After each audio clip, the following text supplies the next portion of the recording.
German pilots mocked the Tuskegee red tails. Then American aces racked up over 100 kills. These American Negroes cannot possibly fly combat missions. They lack the intelligence and courage required for aerial warfare. We'll see about that when we meet in the sky over Germany. The words hung in the air like a challenge carved in stone. It was March 1945, and Luftwaffe Major Klaus von Hostein stood in the operations room of a German airbase outside Berlin, holding an intelligence report about a new American fighter squadron. The document described the 332nd Fighter Group pilots who painted the tails of their P-51 Mustangs bright red, men whom German intelligence had dismissed as poorly trained and racially inferior. Von Hostein's lip curled as he read the details. These were the so-called Red Tails, the Tuskegee Airmen, America's first black military aviators. Across the room, Hauptmann Georg Zimmermann nodded in agreement with von Hostein's assessment. Their training is reportedly substandard. The Americans have been desperate for pilots. These men are clearly inferior substitutes sent to fill gaps in their bomber escort squadrons. Only one voice in that room offered hesitation. Lieutenant Friedrich Adler, an intelligence officer who had been tracking American air operations, cleared his throat. With respect, Herr Major, recent reports suggest these pilots have been performing well in Italy. Their bomber protection rates are— Von Hostein waved him off with barely concealed contempt. Italy? They faced minimal resistance there. Wait until they encounter real German aces over the Reich. We have pilots with 50, 60, 70 kills. The mathematics are simple. Experience defeats enthusiasm. Skill defeats desperation.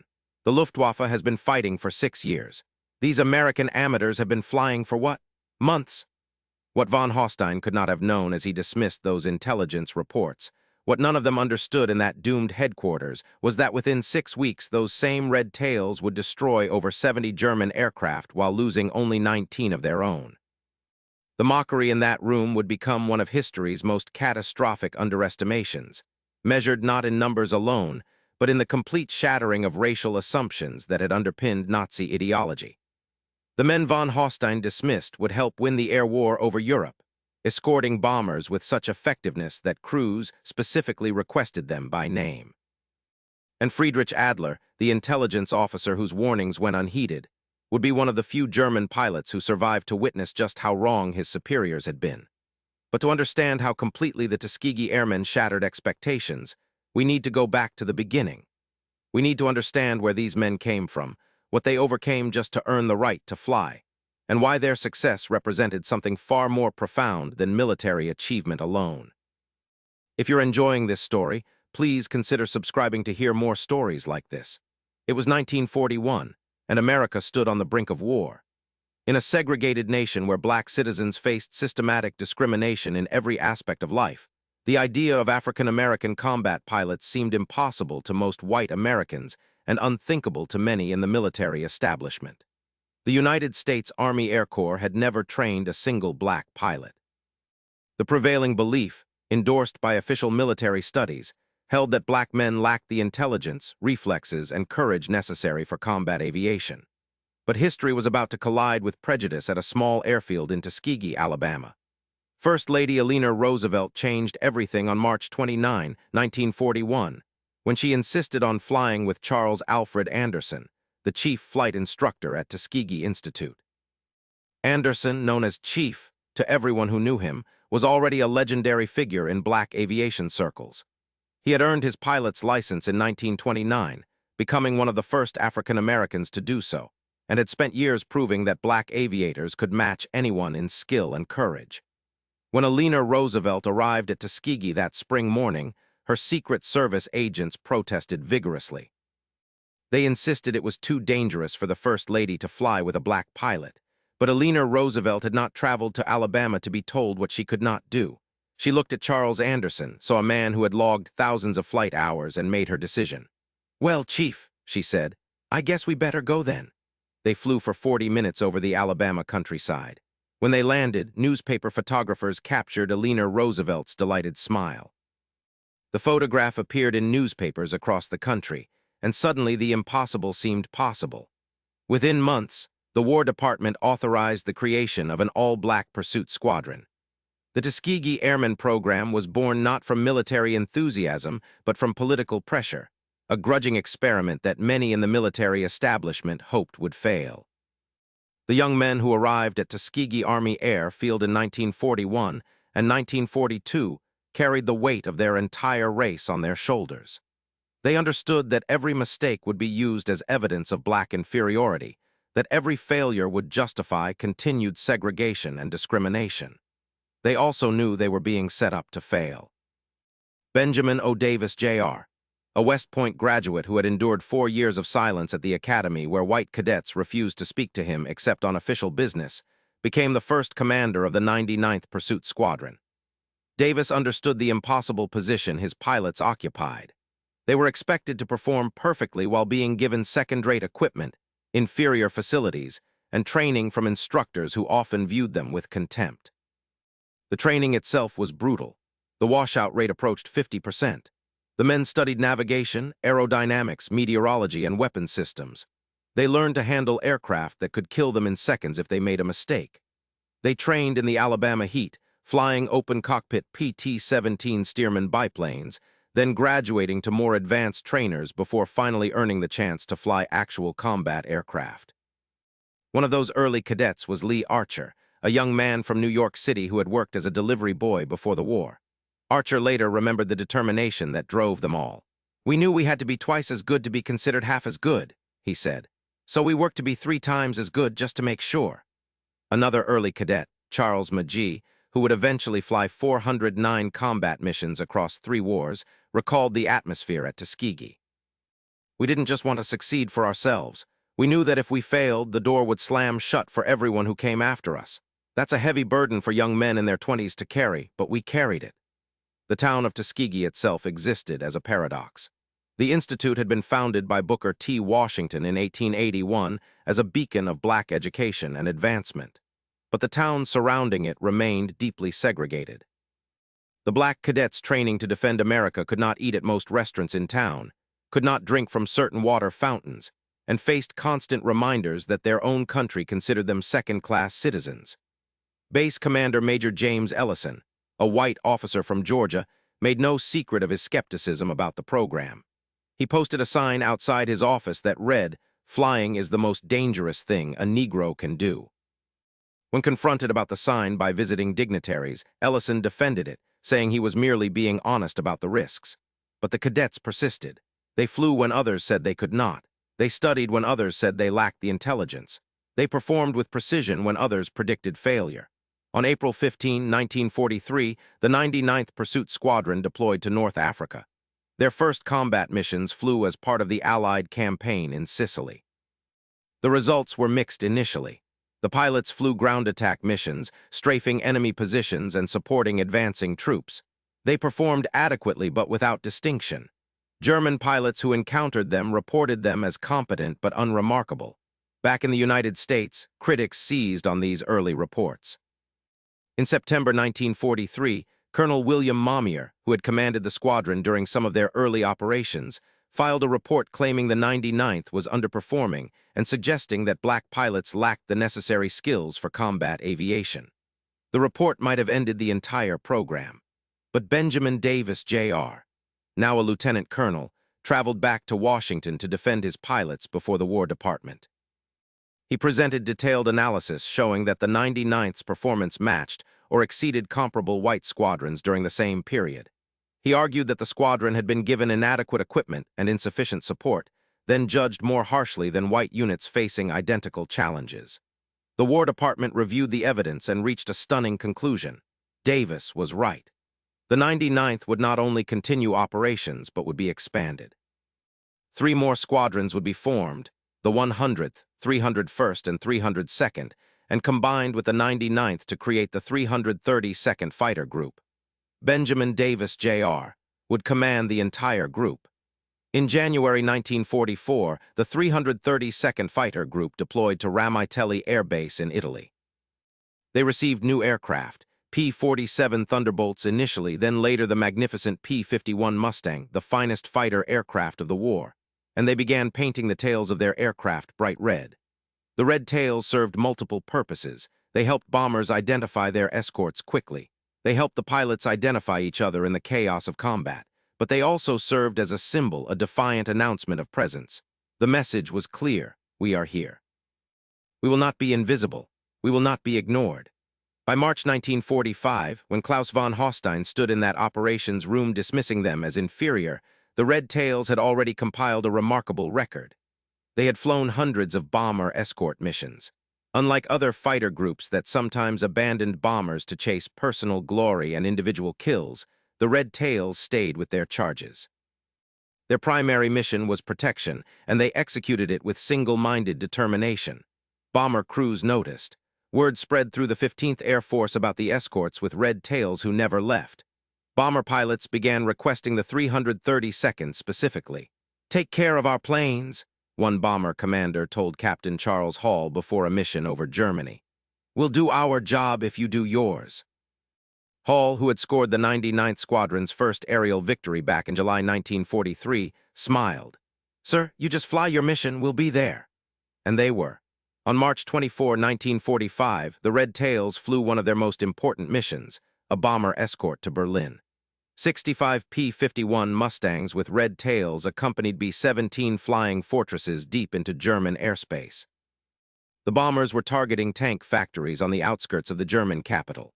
Lieutenant Friedrich Adler flew patrol that day, part of a vastly outnumbered Luftwaffe force trying desperately to defend what remained of the Reich. He remembered climbing to altitude and seeing the American bomber stream stretching across the sky, hundreds of aircraft in tight formation, and above them the darting shapes of escort fighters. Then he saw the Red Tails.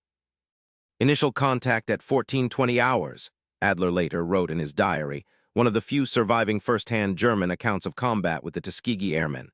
"We had perhaps 25 fighters. They had twice that many just in escorts plus the bomber gunners, but orders were orders. We attacked." What happened next shattered the neat assumptions of racial superiority that had governed Luftwaffe thinking. The Red Tails met the German attack with devastating effectiveness. Captain Roscoe Brown, leading one flight, spotted a group of Me-262 jets, Germany's revolutionary jet fighters, preparing to attack the bombers.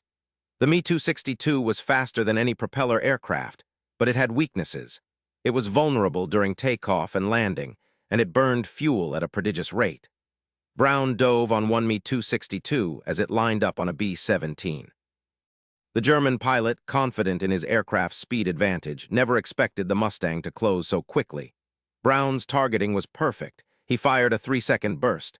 The Me-262 exploded. Elapsed time from visual contact to destruction, 22 seconds. Lieutenant Earl Lane destroyed another Me-262 moments later. Kill time, 18 seconds. Captain Charles White shot down two Me-109 fighters in the span of 90 seconds, both conventional propeller aircraft flown by experienced pilots. The first went down smoking after a 4-second burst at close range. The second tried to evade with a split-S maneuver, but White anticipated the move and had his sights on target when the German rolled inverted. Kill time, 6 seconds. The engagement lasted 17 minutes. When it ended, the Red Tails had destroyed 3 Me-262 jets and 10 conventional fighters. They lost 0 aircraft. Not one bomber they were escorting was shot down by German fighters. The kill ratio was 13-0. Friedrich Adler survived by breaking off his attack run and diving for the deck. He had watched 2 of his squadron mates die in flames. "They moved like they could see the future," he wrote in his diary. "Every move we made, they were already positioned to counter. This was superb training and discipline." Back at base that evening, Adler reported to his commanding officer. Klaus von Hostein listened to the account with visible disbelief. 13-0 is impossible, von Hostein said. "You are mistaken or exaggerating." Adler shook his head. "Herr Major, I saw it with my own eyes. These pilots are not inferior. They are exceptional." Von Hostein refused to accept it. "German pilots with our level of experience do not lose at such ratios to untested American Negroes. The mathematics make it impossible." But the mathematics were about to become even more impossible to deny. 3 days later, on March 27, the Red Tails flew escort for another bombing mission, this time to Berlin's rail yards. Major von Hostein personally led the German interception force. He had 87 confirmed kills and was determined to prove Adler wrong. The formations met at 27,000 feet over Brandenburg. Captain Lee Archer spotted von Hostein's aircraft first, a FW-190 with distinctive markings indicating an ace pilot. Archer had grown up in Harlem, worked odd jobs to save money for flying lessons, and had dreamed of being a pilot since watching barnstormers at air shows as a child. Now he was about to face one of Germany's most experienced combat pilots. The engagement began at 15:07 hours. Von Holstein attacked first, diving on a straggling B-17. Archer intercepted, cutting across von Holstein's approach vector. The German pilot, surprised to be challenged so aggressively, broke off his attack and engaged Archer directly. What followed was a masterclass in aerial combat. The two pilots maneuvered for position, each trying to gain the advantage of altitude or angle.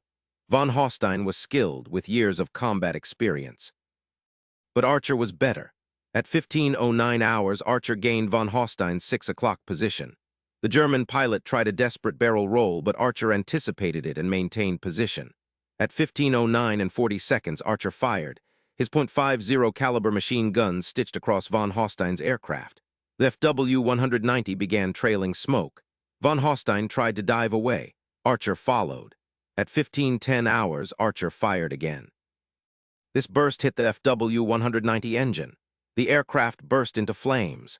Klaus von Holstein, the man who had mocked the Tuskegee Airmen as racially inferior, ejected from his burning aircraft at 15:10 hours and 15 seconds.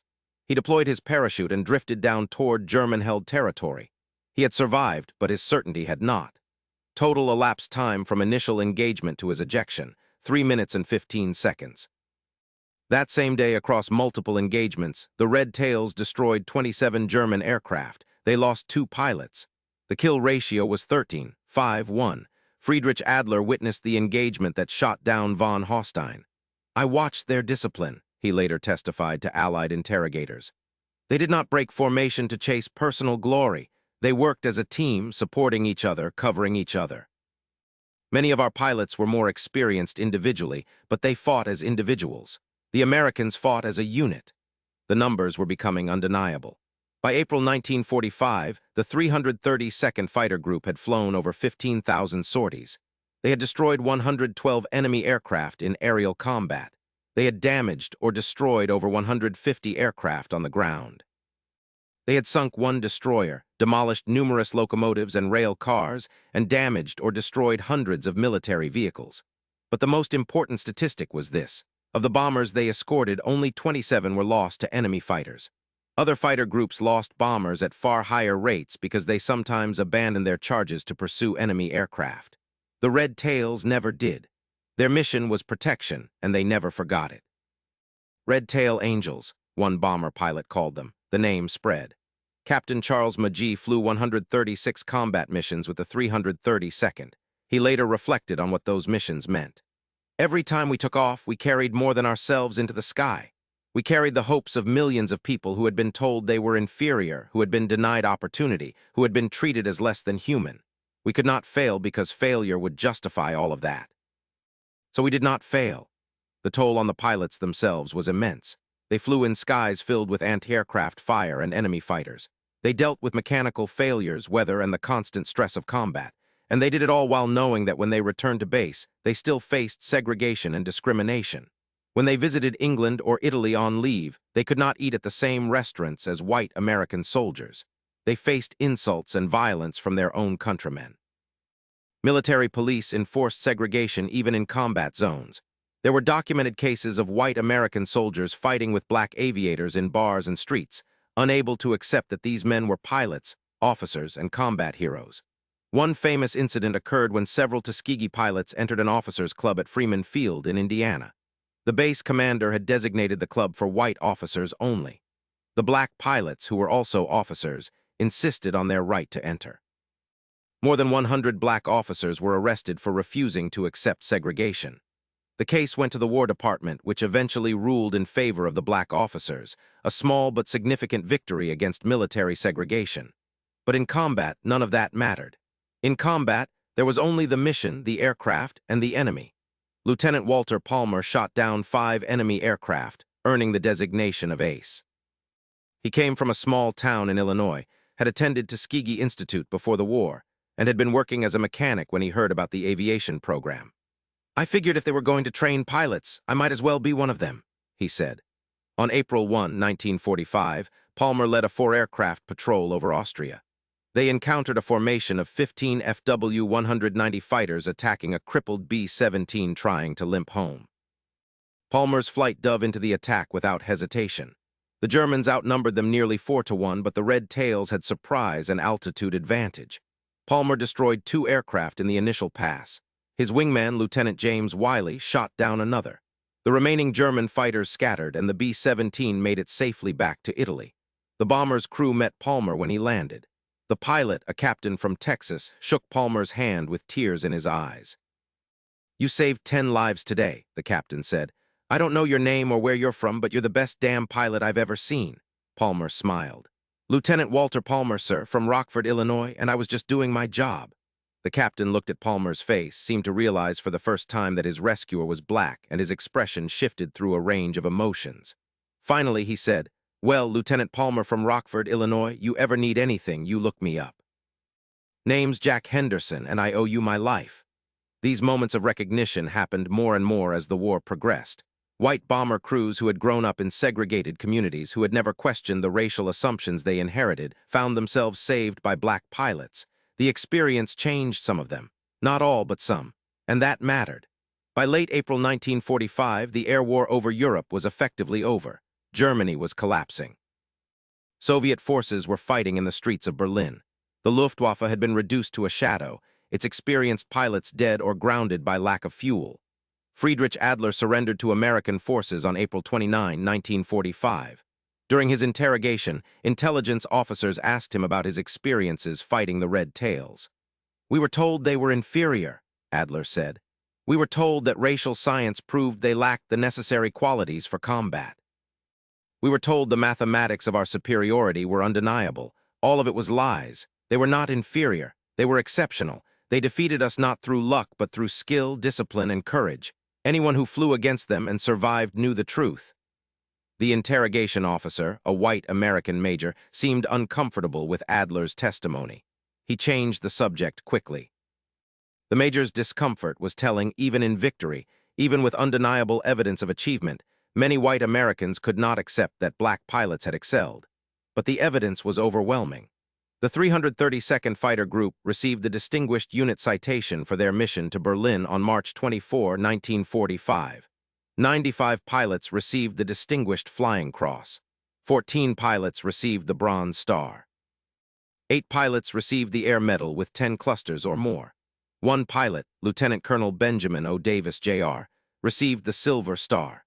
When the war ended in May 1945, the Tuskegee Airmen returned home as heroes. They had compiled a combat record that matched or exceeded any fighter group in the war. They had destroyed 112 enemy aircraft in aerial combat and over 150 on the ground.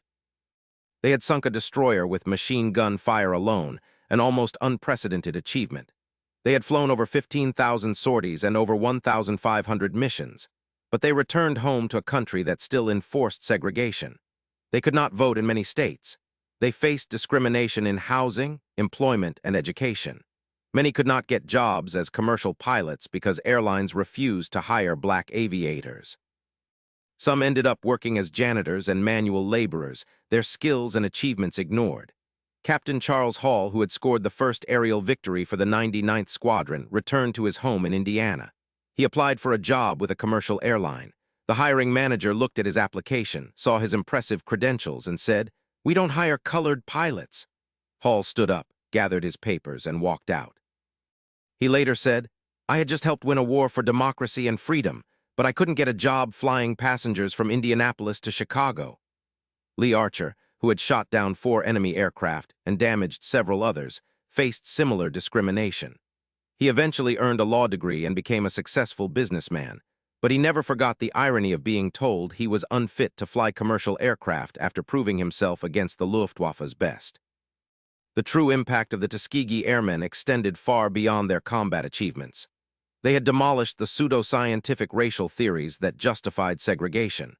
They had proven that given equal training and equipment, black pilots could match anyone. They had performed under pressure that would have broken many men, carrying not just their own lives, but the hopes of their entire community into combat. Their success influenced President Harry Truman's decision to desegregate the military in 1948. Truman, reviewing the combat records of black servicemen during World War II, could find no justification for continued segregation. The Tuskegee Airmen had made segregation militarily indefensible. Their example inspired the civil rights movement of the 1950s and 1960s. Young activists like Martin Luther King Jr. referenced the Tuskegee Airmen as proof that segregation was morally and scientifically wrong. If black pilots could excel in combat, protecting white bomber crews with their lives, what justification existed for separate water fountains and segregated schools? In 1948, Benjamin Davis, Jr., became the first black general in the United States Air Force. He retired as a three-star general in 1970, having served his country for 35 years despite facing discrimination at every stage of his career. Charles McGee, who flew combat missions in World War II, Korea, and Vietnam, retired as a colonel. He lived to see his 100th birthday and witnessed a country transformed, in part, by the achievements of the Tuskegee Airmen. He attended the inauguration of Barack Obama, America's first black president, in 2009. When asked what he thought about that moment, McGee said simply, "We helped make it possible." In 2007, President George W. Bush awarded the Congressional Gold Medal collectively to the Tuskegee Airmen. Over 300 surviving airmen attended the ceremony in the Capitol Rotunda. Bush said, "They were always officers and gentlemen. They challenged simulated enemies in the air and real enemies on the ground with equal courage and determination." One of those present was Lee Archer, then 88 years old. He stood with his fellow pilots, men who had shared the burden of proving what should never have needed proving, that courage, skill, and patriotism have no color. In the years since, the story of the Tuskegee Airmen has been told and retold. Movies have been made, books written, monuments erected. Their aircraft are displayed in museums. Schools bear their names. Their legacy endures. But perhaps the most important legacy is the simplest. They changed what was possible. Before Tuskegee, America had never trained black combat pilots. After Tuskegee, it became impossible to justify excluding anyone based on race. They kicked open a door that had been locked for generations, and they did it by being undeniable, by being so good that even those who wanted to dismiss them could not ignore their achievements. Friedrich Adler, the German intelligence officer who had tried to warn his superiors, immigrated to the United States in 1951. He settled in Ohio, became an American citizen, and worked as an engineer. In 1985, he attended a reunion of the Tuskegee Airmen in Cleveland. He found Lee Archer at the event and introduced himself, explaining who he was and that he had witnessed Archer shoot down Klaus von Hostein in March 1945. Archer listened quietly, then extended his hand. "No hard feelings," Archer said. "We were all just doing our jobs." Adler shook his hand and tears filled his eyes. "You were not just doing your job," Adler said. "You were changing history. We told ourselves comfortable lies about racial superiority. You forced us to face the truth. That took courage beyond any I witnessed in combat." The two men talked for over an hour. Adler described the racism and propaganda of Nazi Germany, how it had poisoned an entire generation. Archer described growing up in segregated America, facing daily humiliations and systematic oppression. "We were not so different, your country and mine," Adler said. "We both believed terrible lies." "The difference," Archer replied, "is that America eventually decided to change. It took time, it took struggle, it took blood and sacrifice, but we changed." When the Tuskegee Airmen flew their last missions in 1945, they had achieved their military objectives. They had protected bombers, destroyed enemy aircraft, and contributed to Allied victory. But they had also achieved something more profound. They had demonstrated that the American promise, that all men are created equal, could be more than empty words. They proved it in the most demanding crucible possible, aerial combat over Nazi Germany. Today, their legacy lives in every African-American pilot who flies, in every barrier that has fallen because they proved breaking barriers was possible. The United States Air Force, Navy, Army, and Marine Corps are integrated not because of legislation alone, but because the Tuskegee Airmen made integration the only rational policy. You cannot credibly argue that people are inferior when they have saved your life, when they have proven themselves your equal in the most extreme conditions imaginable. The final word belongs to one of the bomber pilots they protected. In 1992, a B-17 pilot named Robert Williams attended a ceremony honoring the Tuskegee Airmen. Williams was dying of cancer. He was weak in a wheelchair, but he had insisted on attending. When given a chance to speak, Williams said, "In March 1945, I was flying over Germany. We were hit by flak and losing altitude. German fighters moved in for the kill. Then I saw red tails. Those pilots fought off the Germans and escorted us home. They saved my life and the lives of my crew. For 47 years, I have wanted to say thank you." He paused, emotion overwhelming him. "But it's more than that. You taught me something that day. I grew up in Mississippi. I was raised to believe certain things about race. I believed them without question. Then black pilots saved my life. Nothing was ever the same after that. You didn't just save my life that day. You changed it. You changed me." Williams died 2 months later. At his funeral, 4 Tuskegee Airmen served as honorary pallbearers. They had never met Williams before that ceremony, but when his family asked, they came without hesitation. That is the true measure of the Tuskegee Airmen's achievement. They did not just win aerial battles. They won something far more important. They proved that the content of character matters more than the color of skin. They proved it when many said it could not be proven. They proved it at 27,000 feet over Germany, in cockpits of P-51 Mustangs with red tails, facing an enemy that believed them inferior. German pilots mocked the Tuskegee red tails before combat. Those who survived combat never mocked them again. The mathematics that Klaus von Holstein had been so certain about, the mathematics of racial superiority, of experience defeating enthusiasm, of inevitable German victory, shattered against the reality of exceptional pilots who refused to accept the limitations others tried to impose on them. The lesson remains relevant today. Dismissing people based on race, assuming inferiority without evidence, underestimating human potential when given equal opportunity, these mistakes invite catastrophic failure.